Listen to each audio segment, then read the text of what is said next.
Well, good morning, good afternoon, good evening. This is Chapter 12 of the Wake Tech course, Court Procedure and Evidence. The textbook we're using is Criminal Procedure by Joel Samara. Again, this is the 10th edition. It's published by Cengage Learning, and these slides I created to go along with Chapter 12, a little bit more extensive than the regular slides. Tend to try to integrate a little bit more information in about North Carolina. We've got a number of cases in this chapter. We're moving kind of to the courtroom aspect of evidence here. The course that I'm teaching here is Court Procedure and Evidence.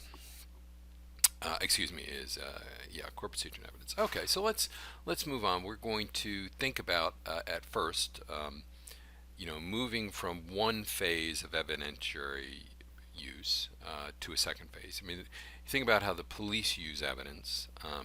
First of all, to develop a suspect, and then moving from the suspect to get to the level of probable cause for arrest. But when you get to trial, the purpose of the trial, of course, from the prosecutorial point of view, is conviction. They're going to try to establish, by using evidence and argument, that the individual committed the crime or crimes beyond a reasonable doubt. The defenses can have multiple strategies, one of which simply could be to deny that they can prove it. You're not necessarily trying to claim innocence, because you have to remember that there is a presumption when you go into court that you are innocent.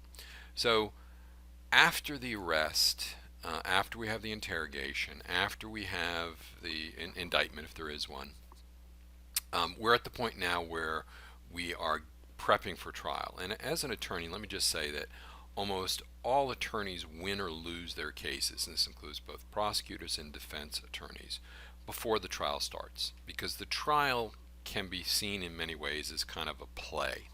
Everybody has their lines. There's all these props or evidence that are going to come in, but all those lines and all those props are really decided before trial. All right, let's move on. Starting court procedures. Okay, how does this all move from the arrest to finally the precursor to trial? Well, you have probable cause to bring someone into custody, but that doesn't automatically guarantee you're going to have a trial. After the arrest, there typically will be a period in which a critical decision is made. Are you going to go forward with either the trial, if you think there's going to be a trial if you're the prosecutor, or essentially you're going forward, you're hoping not to go to trial, you're actually hoping that you can convince the defendant to enter a plea bargain. And these are not mutually exclusive goals, but sometimes there's a subtle difference. So they will sometimes, depending upon the jurisdiction we're talking about, file a formal criminal complaint, file something called an indictment or an information. So of course, before this gets to the desk of the prosecutor, the police, because they're doing the investigation, are going to have to come forward. The police, of course, have the first cut. They can say, well, I'm not going to go forward with this. Now, we're assuming that there's no grand jury indictment. Now, we don't use those very much in North Carolina. They do have grand juries federally in North Carolina. There is some use of grand juries for certain drug proceedings in North Carolina, but by and large we don't use them very much. Other states use them much more commonly. A state like, I believe Missouri uses them pretty commonly. Assuming that there hasn't been an indictment and then you kind of send the police out to make the arrest, what you have usually is the police figure out that there is probable cause to make an arrest, but now they have to decide whether is this worth going to trial on. Now, there might be problems with the arrest. There might be problems with the evidence. So the police will look at a couple factors, two primary factors. Is the suspect actually guilty? If he's not guilty, of course, the police should and do release the suspect. But the second thing that they consider is, we may truly believe he's guilty, but we may not have enough evidence that is admissible in a court of law to prove that. So they may not forward it to the prosecution, but assuming that the prosecution gets it, then the prosecution has a couple decisions to make. you have to remember that the prosecutor is an officer of the court. As much as he is working for the government, working for the state, and seeking to get a conviction, that's not his only job. He also is responsible to maintaining certain legal standards. It's sometimes said that a prosecutor not only seeks a prosecution, but he seeks justice. And sometimes, you know, a prosecution isn't in the interest of justice. So having said that, they aren't supposed to just seek convictions. But, and I think this is a fair practical statement, they are judged on their conviction rate. If a prosecutor lost almost all his cases, if we go back to the old Perry Mason TV programs, which many of you have never seen, but essentially it was about a defense attorney called Perry Mason, and he never lost. And I felt kind of sorry in that program for the prosecutor, because in the 150 or 200 odd cases that went up, he only won one. No prosecutor winning 1 out of 200 cases would be a prosecutor very long. So you are judged, and don't forget, it's not just the district attorney, if they're called that, like North Carolina, but it can be the assistant district attorney. So what options do the police have when they get a case from the police? Well, they can dispose of the case. They can say, no, we're not going to go forward. Or we want more evidence, or they're going to send it back to the police.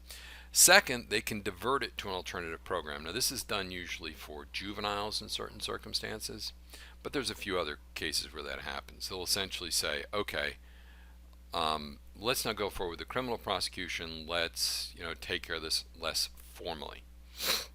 Now, the third alternative, of course, is they charge the suspect. But remember, they're wearing these two hats at this time. A prosecutor has a dual role. They represent the public. All right, so they are protecting people very often that don't have a voice. If a homeless, nameless person is killed on the streets of Raleigh, no one comes forward to speak for him except the prosecutor. So they represent, of course, the court. They also can think, well, let's suppose someone had committed a crime, but they were a war veteran who was suffering PTSD. And they were highly decorated, and what had triggered it was they were being taunted by someone, and there's lots and lots of extenuating circumstances. Well, then the prosecutor might seek justice. He might look like, is there a way to divert this? Is there a way to make sure that restitution is made to anybody that's injured, but also see that the individual doesn't go through the formal process, gets treatment or something like community service? So what's the prosecutor looking at if he decides to charge? The big thing he's looking at, of course, is can he win? And he's going to have to do an analysis of the evidence that's available to him. Now, he's got evidence that may or may not be admissible in a court of law. So he might have a very strong case, but it may turn out that a lot of what he's got not admissible. Remember, we talked about the exclusionary rule a few chapters ago. He may know that, oh great, there's all this evidence, but it's inadmissible because the police violated the exclusionary rule. So he's going to do an analysis first based upon what's his physical evidence. Does he have blood? Does he have DNA? What about admissions? Is there a confession? What about statements from witnesses? And then he's got to make a decision, is it smart to use the resources of the prosecutor's department to go forward? Because, there's no day that any individual in America doesn't commit at least one crime. You get up in the morning, you drive to work, and almost everybody I see driving to work exceeds the speed limit, even by a mile or two. So if you're a prosecutor and you have someone that says, yeah, this guy got a ticket for going 1 mile over in a 35. He was doing 36. Prosecutor's got to say to himself, okay, if this guy won't settle, is it worth me having a trial over 1 mile an hour? What's the likely result there? There simply isn't enough resources at all levels of the system. The prosecutorial resources, the jail resources, the prison resources, the treatment resources, that you can go forward with every case. And also what we do is we do a lot of, in our society, diversion. Basically a diversion, And you're going to see these in most of the time juvenile instances, but also sometimes people with some mental problems.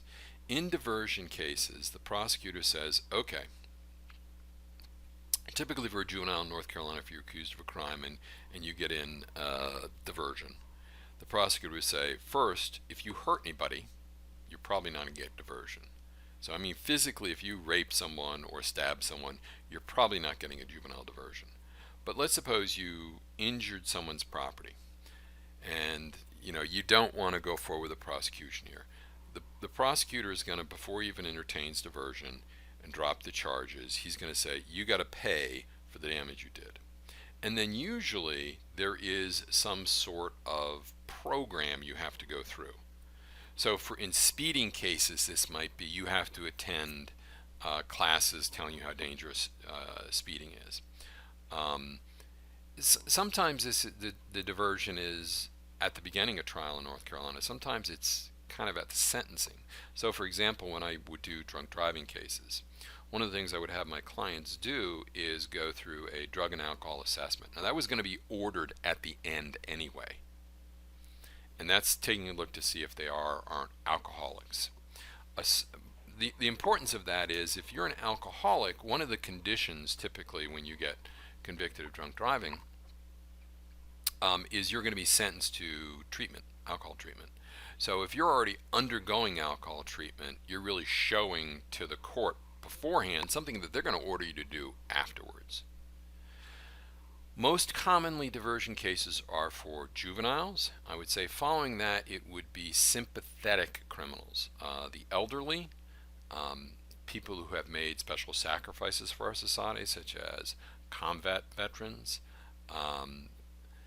people that are worthy of special or merciful treatment. And that's very much a judgment case, and that judgment, I gotta emphasize, is really up to the prosecutor most of the time. All right, so we've also got to look at the arrest and the probable cause to even begin this. Probable cause to detain a suspect is decided before trial at something that has a bunch of different names. It can be called a probable cause hearing, or it can be called a first appearance.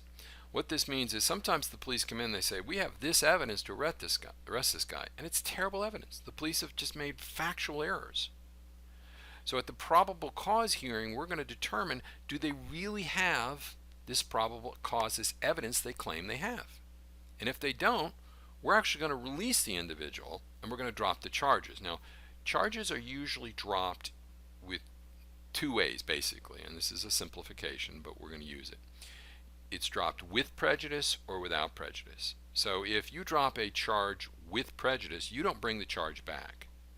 If you drop it without prejudice, you say, well, if I get more evidence of this later, I'm going to bring it back. Now, you also can have a determination of probable cause in these preliminary hearings, which are kind of like probable cause hearings, or grand jury proceedings. Okay, so let's move forward with probable cause to detain suspects. The Fourth Amendment bans unreasonable seizures, and this is an unreasonable arrest. So the Fourth Amendment says you can have some detention before you're actually charged with the crime.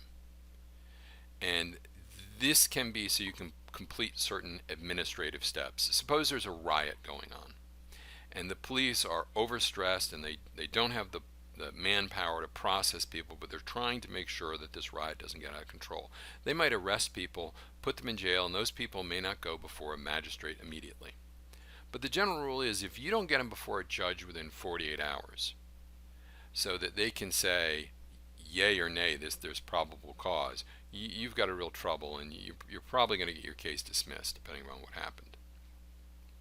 So there are really four situations we're going to look at here and why probable cause becomes important. One, you arrest someone and there's no warrant, which means no one has seen the evidence except what the police claim the evidence is. Two, the defendant has a lawyer because he can't afford one. Poor people are simply more vulnerable for being held longer periods of time than people with money. Now, you all are pretty much Americans. You're familiar with Americans, and you've got to know that by this point in your lives that money talks. 3, the defendant has not been charged with any crime. Now, there are certain cases where you can bring people into custody for their own protection. Or simply the defendant is in jail, and he's usually filing a writ. He's saying, "What are you charging me with?" All right, so let's look at a case here. Let's try to look at a judicial determination of whether we have prompt probable cause. In the case of County of Riverside versus McLaughlin, now this case came down in 1991, and the Supreme Court of the United States kind of set the general standards here. This was it was a particular type of lawsuit called a class action. And a class action means it's not just one person suing, it's one person suing, but he's claiming he represents others. So he says, look, you can't, this is the County of Riverside in California really needs to have your probable cause hearings within 36 hours, day and a half. And Justice O'Connor, the first woman appointed to the Supreme Court, said, we're going to set the time for a probable cause hearing at 48 hours. If the court exceeds that, if the guy doesn't get 48, if the guy in 2 days doesn't come before a judge, then we're going to, we're really going to argue that it is presumptively unreasonable. Now, an interesting dissent here is Justice Scalia, who's typically a very conservative justice. Of course, this is early in his career. He argued that this was too long. He said most of the evidence he's ever seen is no more than 24 hours. So the dissent said 24. The majority said 48.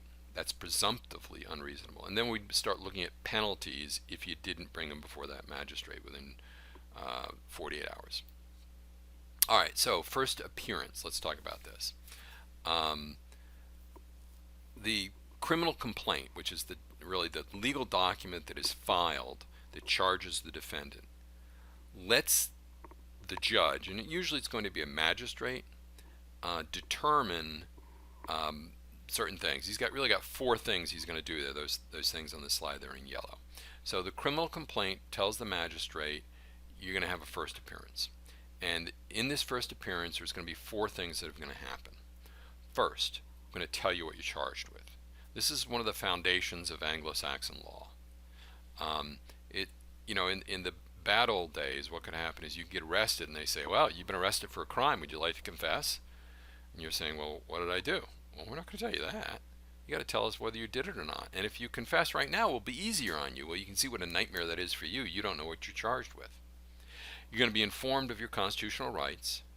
We're going to set bail, and we're going to appoint attorney if necessary. So let's look at these all in a little bit more detail. First of all, at these first appearances, it's pretty rare that there's a plea bargain. It can happen for very minor crimes often, but usually what will happen is there's a second pretrial procedure called an arraignment, and some jurisdictions combine these and call them different names, where you're supposed to come and you have to enter a plea. So felony defendants almost never enter a plea at first appearance. However, minor crimes, simple possession of marijuana, for example, yeah, you could plead here, particularly if you're told the only penalty is a fine. This is when your name really changes from suspect to defendant. Now, the other big thing, and this is something that's pretty contentious, and there's a real argument going on in our society right now, is bail is set. So, most defendants don't stay in jail, but a large number do. Most defendants are released on bail to await their trial. Now, we're assuming this is a felony. It's not unknown to make someone who's a misdemeanor pay bail, but most of the time you're going to be accused of a fairly serious crime. So, on an average day in the United States, 700,000 people are in jail. That's a lot of people. And you got to remember that that's costing those people their lives, because a fair percentage of those are going to be awaiting trial.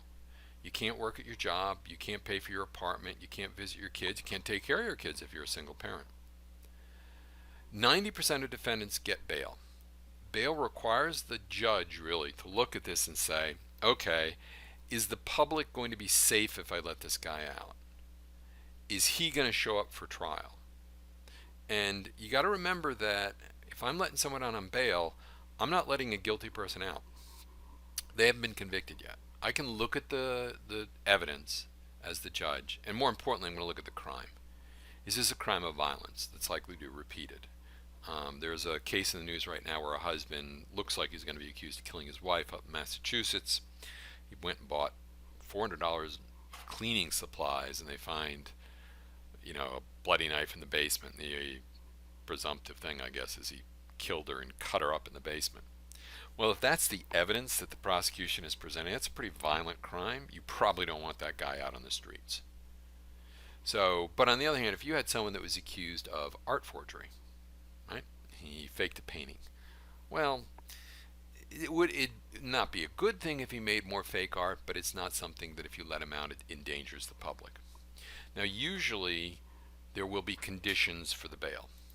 The first thing is most people for minor felonies will get ROR, which is released on their own or released on recognizance. We're going to let you out, promise to come back, you're on bail. Sometimes we'll say, we're going to make this a bond. We're not sure you're going to appear, so we're going to set an amount of money. And the way this works is the judge looks at you and says, all right, we're going to set a amount of money that you're going to promise us. And what you will do is, let's suppose it's $10,000. You'll call a bail bondsman. Bail bondsman will come down and he'll say, I want 10% of that bond. I want $1,000 cash from somebody. You give him $1,000 cash, that money is gone. You're never going to see that again.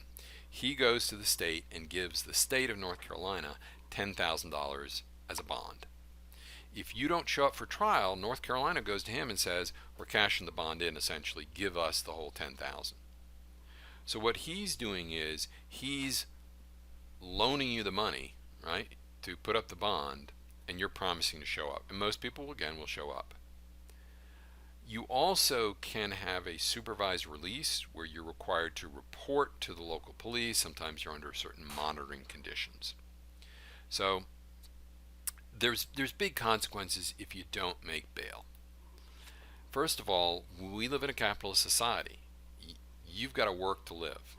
You can lose your wages, so you may not have money to pay for your car.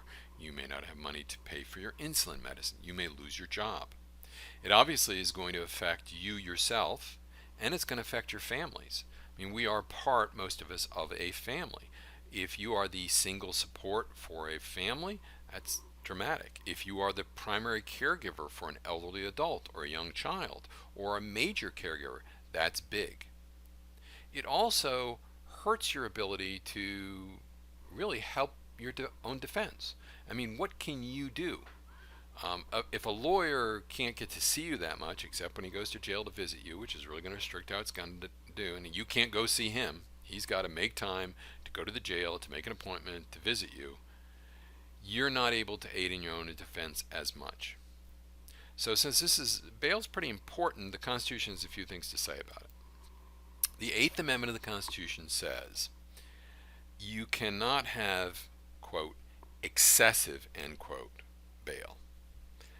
It bans excessive, not all bail, but excessive bail. The Constitution also permits detaining suspects who threaten public safety. Now, preventative detention does not violate due process as the court reads the Constitution. Preventative detention is not punishment. So the Eighth Amendment's ban on cruel and unusual punishment doesn't apply. Now, how do we figure out what your bail should be? What can we consider? Well, how serious the crime is probably the most important thing. How much evidence there is that you did it. What is your position in the community? Do you have family? Do you have employment? Do you have financial resources? What's your mental condition? How long have you lived there? Do you typically show up for trial? And do you have any sort of criminal history? I mean, all of these can be factors. The less serious the crime, the more likely you get bail. The more evidence you did it, and if it's a violent crime, the less likely you get bail. The more central you are to your family's survival, the more likely you get bail. The longer you've lived in a place, the more likely you get bail. If you have a lot of previous convictions and you've jumped bail a lot, you're not getting bail. Okay, so when you're in jail, of course, you're not free to leave. You are locked up in a cell and you are subject to jail discipline. In any practical way, you are in jail or prison. You have to follow rules even though you are legally innocent. You have rights, but those rights are really watered down. You don't have as many rights as a regular citizen, for example. So preventive detention is holding dangerous defendants before determination is made they committed a crime.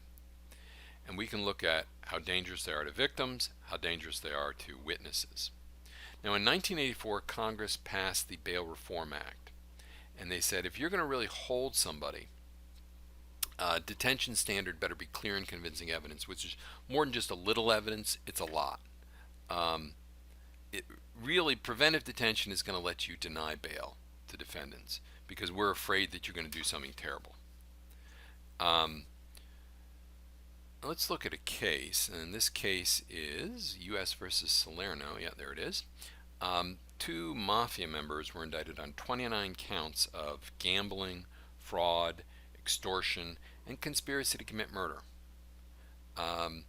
And you know this is a pretty long list, and basically the federal government typically uses something called RICO, which is Racketeering, Influenced, and Corrupt Organization Act, to go after the mafia. It's been very, very successful as a tool. Basically, these mafia members sued to try to get bail. And the majority said the Bail Reform Act does not violate due process or excessive bail. The dissents argued, well, yeah, these are bad people. And yeah, I understand you're going to do preventive detention. But, and the dissent here, says, this is often, the dissent was written by Marshall, this is often how tyranny begins. And, one of the things that we are debating in society right now is, of course, poor people very often, even if they have an amount of money set, can't get out. Rich people can. Okay, so during pretrial detention, what rights do you have? You only have limited rights, remember. You're still legally innocent, but you're not a full citizen. And the question is, isn't this punishment? I mean, if I'm taking away your rights, is this not punishment? And we have a case here. We have the case of Bell versus Wolfish. Came down in 1979. And inmates in jail cells were held. And you got to remember, kind of interesting, we don't think about this. If you look at a jail and you look at a prison holds people who've been convicted of a crime. You've been sentenced, you've been found that you committed the crime. Jail holds people very often who've not been convicted. You're just awaiting trial. But conditions in jails can be worse than conditions in prisons. Because prisons often, since they're holding people for long periods of time, you can have jobs in prisons you do. You can have much more facilities like wood shops, not as many of those used to be. You can have more visitation rights. There's less staff in jails. There's more restrictions on personal items because the inmates in jails tend to mix together. In this case, when there was this lawsuit, the defendant said, well, we're really being punished. And this is a New York City jail, believe it or not. This is the Southern District of New York, which is basically Manhattan and the rest of the city. And Rehnquist, who's the majority opinion, said this detention does not constitute punishment, therefore it is not a violation of due process. Now, the minority, the dissent opinion, said, well, things like body cavity searches and not letting people read what they want to read when they want to read them, they sure look like punishment to me. So maybe we examine this, but the majority would not take a bite of that apple. All right, let's move on to another important thing that happens before trial: getting your attorney. Now, traditionally, you had the right to an attorney, but what that meant is if you had the money, you could get an attorney. You could hire one. If you were poor, most of the time you didn't have a lawyer. Now, over time, many states, particularly if it was a capital offense where someone might be hung, began to provide lawyers. But it's really not until 1932 in the United States, and this is a very, very famous case, and we'll look at this case if you take our if you take our constitutional law class, in Powell versus Alabama. In this one, it said, look, if you're facing a very serious crime, you got to have a lawyer. This wasn't established all the way until a later case. The later case, I'm not sure if it's referred to in your text, the later case was Gideon v. Wainwright. What happened is at first it started in federal courts, and then it moved from you have to have a lawyer in federal court, you have to have a lawyer in state courts. That was, I believe, Betts versus Brady, if I'm not mistaken. And gradually under Gideon v. Wainwright, which was the last of the series of cases, because it starts off in 32 and goes all the way to the 62 or 63 is Gideon, I forget which, where in Gideon v. Wainwright, you have the right to representation, even if it's a very minor crime, if you're going to be incarcerated. So the right to counsel was an evolutionary thing. Started off, if you had the money, you could hire it. Ended with, if you were poor, you get a lawyer. All right, defending the poor. Here are the stages. When do you get a lawyer? Do you get it if you're just stopped by the police? Nope. Do you get it at a frisk? Nope. Do you get it when you're arrested? Nope. Do you get it if I search you after your arrest? Remember that arms length search? Nope. What if it's an custodial interrogation? So we've brought you in, you've been arrested, now we want to ask you questions. You get a lawyer. What about if before arrest you come in for a lineup? You don't get a lawyer. What about if after arrest you get a lineup? The lawyer has the right to be there. Do you get it at a first appearance? No. Do you get it at a grand jury review preliminary hearing? Yes, with limited rights. Do you get it in arraignment? Yes. Do you get it at a pretrial hearing? Yes. And all of these pretty much are important stages. Do you get it at trial? Yes. Do you get it at appeal? Yes. Again, somewhat limited as to whether you get that. And like I said, this was not, bam, one case, Powell versus Alabama. It really took a while. So this next slide shows you that sort of evolution that we saw. So 1932, you get counsel for people who are poor, who are illiterate or ignorant in state capital cases. By 1938, you get it in federal cases only at trial. In 1942, you get it in state cases in special circumstances. In 1954, you can have retained counsel in all cases. The big one really is 1963, which overruled Betts v. Brady and extended it. Said if you're in for a felony case, you get it.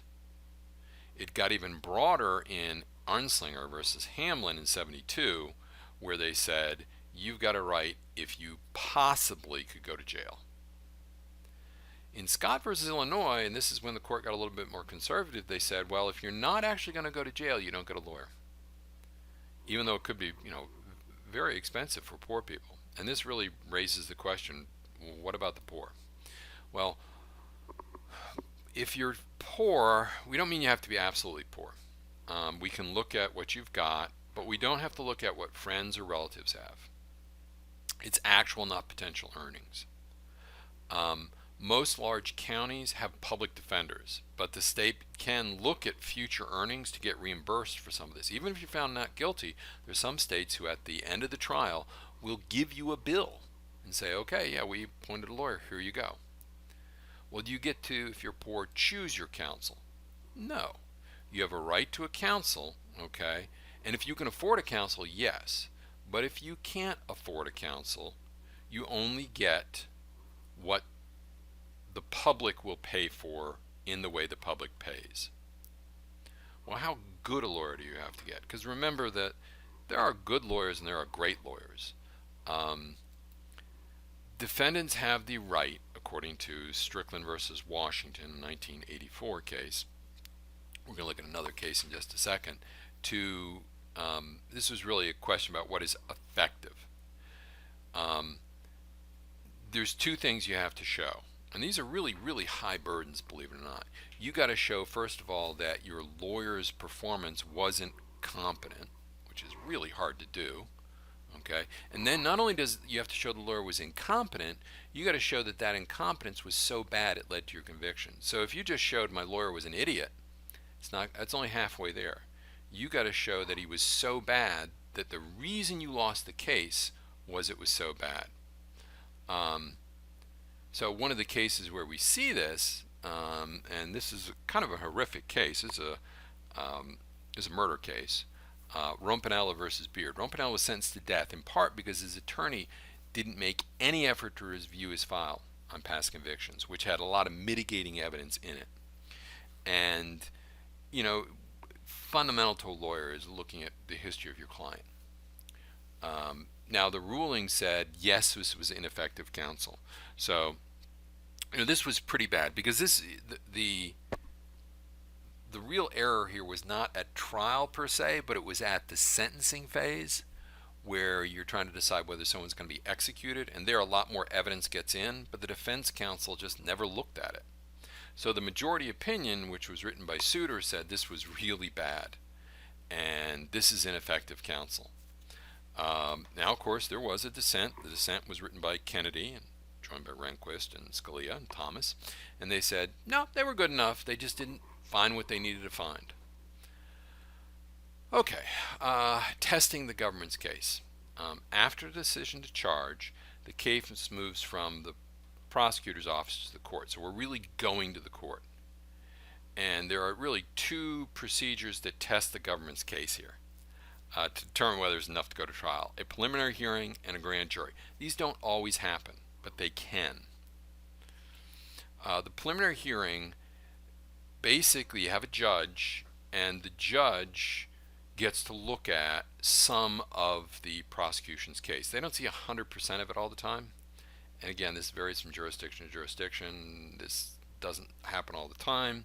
But basically, the judge is going to look, and it functions like a kind of probable cause hearing on steroids. Sometimes we're going to do a grand jury review. Sometimes what's going to happen is the grand jury hears only the government case, the prosecutor presides, and the grand jury decides. They kind of act like the judge, whether you pass the test or not. Both of these are largely controlled by the prosecutor, so it's pretty rare that they have an impact. At the grand jury, only the prosecutor's witnesses attend. Prosecutors can present evidence without any challenge. Prosecutors can do summation without rebuttal. And if you look at the indictment rate, it's 98 to 99% of the time. So typically, and this is what's called the ham sandwich rule, a prosecutor can get an indictment whenever he wants one. The arraignment, where you bring the defendants in the court to hear and plead to their charges, and there are really four things you can do. We're most familiar with really the top and the bottom there. You can plead guilty, or you can plead not guilty. In some jurisdictions, you can plead not guilty, and at this point you should enter your plea of not guilty by reason of insanity. Now, some states, believe it or not, have abolished insanity. They've said you're going to have to plead guilty but insane. In other states, you can enter what's called nolo contendere, which is Latin meaning no contest. It functions much like a guilty plea, but not exactly. Okay, So pretrial motions, and this is where defense attorneys can very often start to influence the trial far more than ever before, because everything before has been the police and the prosecutor, which are both trying to convict the defendant. Now here, the attorney starts to get involved, and we can try for, here are four motions that could be done here, and the first three, one thing, but the last one is a lot of what we're talking about here, because we're in evidence, is we can file a motion about double jeopardy, we can file a motion about speedy trial, we can ask for change of venue, and we can try to suppress evidence. Pretrial, I win or lose most trials, or won or lost most trials, based upon my pretrial motions. That's where you're going to win it, because that's where you write the lines to the play that's going to be presented. So one of the things is double jeopardy. The Fifth Amendment of the Constitution says you can't try someone twice for the same crime if they've already been tried once and acquitted, or if they've been tried and convicted and didn't appeal. So basically, double jeopardy applies if you've got a not guilty verdict in a previous trial for the same offense, or you got a guilty verdict that I didn't appeal. So, one example would be I'm accused of stabbing my wife. I am tried for assault with a deadly weapon. I am found not guilty. Great. Now my wife gets complication and infection and dies from that. Well, here would be the problem. You can't convict me. You can't try me again of the stabbing. If the stabbing led to the death, you have a real issue. So in cases like that, sometimes the prosecution will wait to see if the individual actually dies before bringing the full charge. If you can show double jeopardy attached, you dismiss the trial. Now, if it's a mistrial or a hung jury, so they can't reach it, that's okay. You can have a new trial. If the defendant made a motion to dismiss and the motion was granted for without prejudice, that means you can bring the trial back. You can have a second trial. If it's another state or the federal government bringing the case, it's not a violation of double jeopardy. All right, speedy trial. The Sixth Amendment of the Constitution requires that basically you can't delay, but you got to pay attention to who's delaying it. And how long the delay is. So the court looks at lots of factors. First and foremost, how long's it been? A month, 2 months, not deemed to be a delay. You'd be surprised. What was the reason for the delay? Was it really the defendant who kept asking for delays? Well then, he's essentially waiving his right to a speedy trial. Did the defendant ask for a trial and keep getting denied? That's important. And the last one is, was he harmed? Was he out on bail? Was it not interfering with his life? That's different than you're in jail waiting for a trial that's 2 years in the making. So the consequences is, remember I said there's two ways to dismiss. You would, if it's undue delay, you can dismiss without prejudice, which means you get a new trial later, or with prejudice, which means that's it. You can't retry him. Now the Federal Speedy Trial Act gives us some definite numbers here. The prosecution must begin within 30 days after arrest or 60 days of its grand jury. Now that number gets reset every time the defense asks for a delay. The arraignment has to take place within 10 days after the indictment, and the trial begins within 60 days after the arraignment. Now that's in the perfect world. Obviously, if the defense says, well, we need more time to develop it, or we need more and more and more and more, very often the defense is the one delaying things. Then you're essentially waiving your speedy trial. Change of venue. Let's suppose you are, most of us that are listening to this are going to be Americans. So let's suppose you are arrested in a foreign country in a language you don't speak, among people who are of a different religion and of a different ethnic and racial group. So this is your nightmare. We'll make a Martian. So you get arrested on Mars. You're going to be tried in a Martian court by Martians for hurting a Martian, and you know nothing about it. Well, you might say this is unfair because I'm tried with hurting a Martian. You're going to come after me, and everybody knows about this on Mars. So I want to move to Venus. I know this is a crazy example, but change of venue, one of the ways I can get you to think about this is, see, venue, Venus, Venus, venue. Okay. Basically what you're claiming in a change of venue motion is you can't get a fair trial where the trial is going to be held. So you say, let's move it. So let's suppose there was a lot, let's give a more practical example. You're arrested in Raleigh for killing someone famous in Raleigh, the mayor of Raleigh. And you're saying, well, everybody in Raleigh knows about this crime, and everybody loved Mayor Smith. So let's not have the trial in Wake County, let's have it in Mecklenburg. Let's have it in Wilmington County, which is Hanover. Let's have it out in, Mitchell County out in the mountains. Basically, only defendants get to file change of venue, and it's not automatic. They have to show a reason. So courts will grant venue if there's going to be prejudice, or this is the one that most of it is. It's reasonably likely. That would be nice, but they usually use actual prejudice. And this is, there's proof that the jurors are going to be prejudiced by harmful publicity. Well, really the last thing, and we're going to hit this some more later in the course, and we're going to talk about is this, and we've talked about this, is suppression of evidence. What's this? Well, remember we've talked about some of this already, but this is really important. This is where you want to keep evidence out. Was the suspect, remember all those chapters we covered before, was the suspect coerced into a confession? Was information developed from an illegal search? Was there physical torture involved in the production of the evidence? Then I'm going to make a motion at this point that this evidence gets suppressed. It cannot be considered against the party whose rights were violated. So a motion to suppress evidence tries to keep out damaging information. Presumptively, and this is an important point not mentioned in your text, all evidence gets in. If I don't make an objection, it gets in. So if I'm trying to keep it out, I've got to go to the judge, because this is a legal matter to decide, and I've got to argue before trial, and I want to emphasize that because I'm going to talk about that in 1 second, before trial, that this shouldn't be out.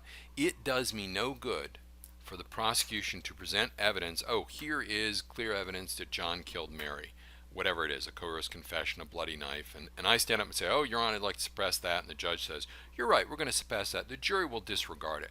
Well, the jury's not going to disregard it. I can tell you, and the example I typically use when I'm teaching this in class is, and you don't have to do it, but you can, and if you're listening to this in the car, please don't do it. Close your eyes. If your eyes are closed now, don't think of a pink elephant. Well, most people at that point, they'll think of a pink elephant. If you tell someone, don't think about the confession that you heard, don't think about the bloody knife that was produced, you're going to think about it. So how do you avoid that? You avoid it by never letting them see it. You do it before trial. As I said, most trials are won or lost before they start. They start with these motions, and this last group of motions, which reflects back to all the previous chapters we talked about, are where we keep out coerced confessions, where we keep out illegal searches. We keep out that evidence, and we try to have a fair, if not perfect, trial. Okay, that's right about at 15 minutes where we wanted, or where I wanted rather. You're probably fairly happy with it length, I would assume. Whenever you're ready, you can log on. I should be finishing up chapter 13 tomorrow, but time is very relative on the internet. We'll do trial and conviction. This is going to be evidence at trial here in chapter 13 coming up, and I will talk to you then. Have a good afternoon, evening, or morning, whichever this is, and you can log on to 13 when you're ready.